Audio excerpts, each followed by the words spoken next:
Hello दोस्तों, स्वागत है आप सभी का हमारे चैनल में।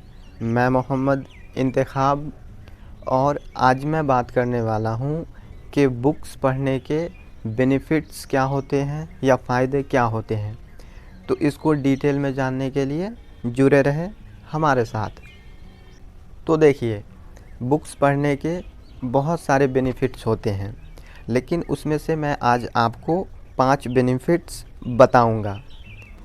तो उसमें से सबसे पहला बेनिफिट्स है books reading break our limited belief. यानी कि किताब पढ़ने से जो हमारे सीमित विश्वास होते हैं वो टूटते हैं। जैसे मान लीजिए हम बहुत सारे काम को लेकर सोचते हैं ना कि हम नहीं कर पाएंगे या हम नहीं कर सकते हैं, तो ये क्या है, हमारा सीमित विश्वास है। लेकिन जब हम उस काम से रिलेटेड किताब पढ़ते हैं तो हमें पता चलता है कि बहुत ऐसे लोग हैं उस काम को ऑलरेडी कर चुके हैं, जिसे हम कह रहे हैं कि हम नहीं कर सकते हैं या हम नहीं कर पाएंगे। तो इससे क्या होता है, हमारा जो वो सीमित विश्वास था वो टूटेगा और विश्वास का दायरा बढ़ेगा। फिर हम कुछ न कुछ ऐसे तरीके ढूंढ लेंगे जिससे हम उस काम को कर सकते हैं।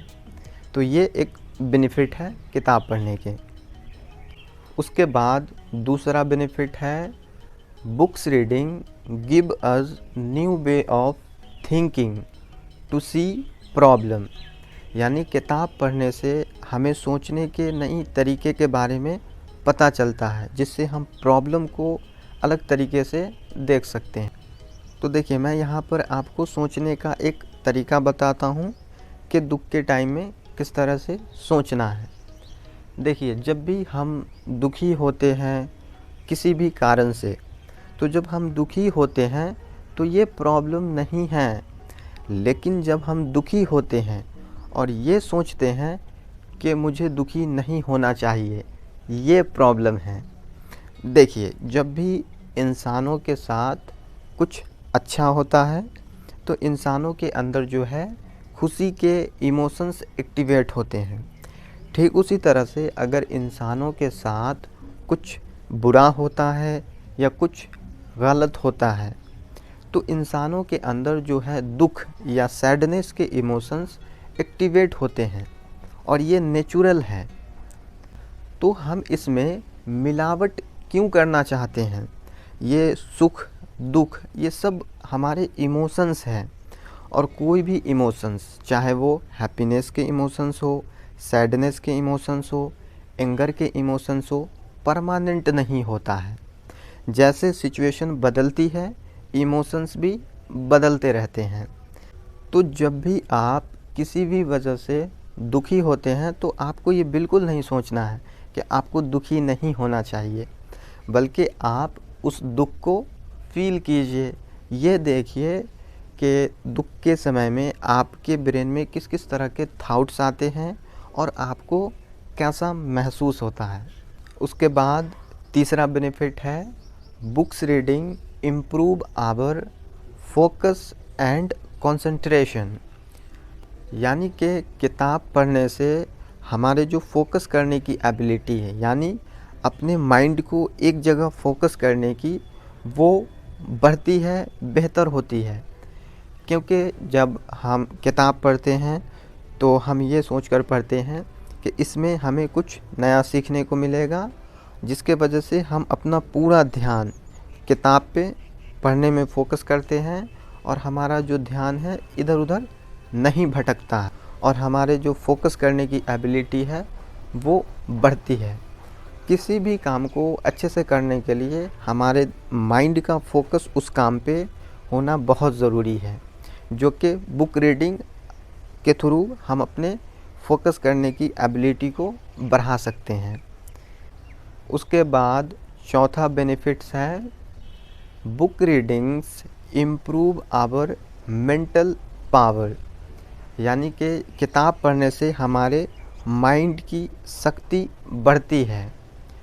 क्योंकि जब हम किताब पढ़ते हैं तो जो कुछ भी पढ़ते हैं हम उस पर सोच विचार करते ही हैं कि ये ऐसा क्यों है, या मैं तो उस किताब में कुछ और पढ़ा था, इस किताब में कुछ और है।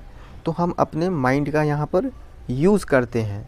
तो हम माइंड का जितना ज़्यादा यूज़ करेंगे, माइंड की जो शक्ति है वो और ज़्यादा बढ़ेगी।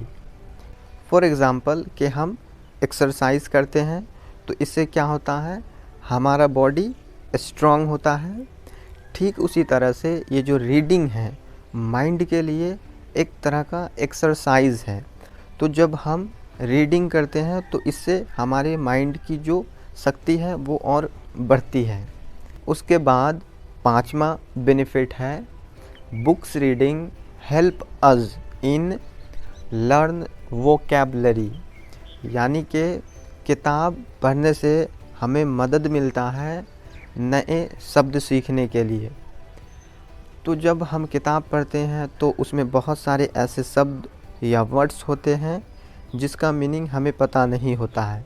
तो हम उसका मीनिंग सर्च करते हैं, फिर उसको समझते हैं कि उस वर्ड का यूज़ कहाँ पर और कैसे किया जाता है।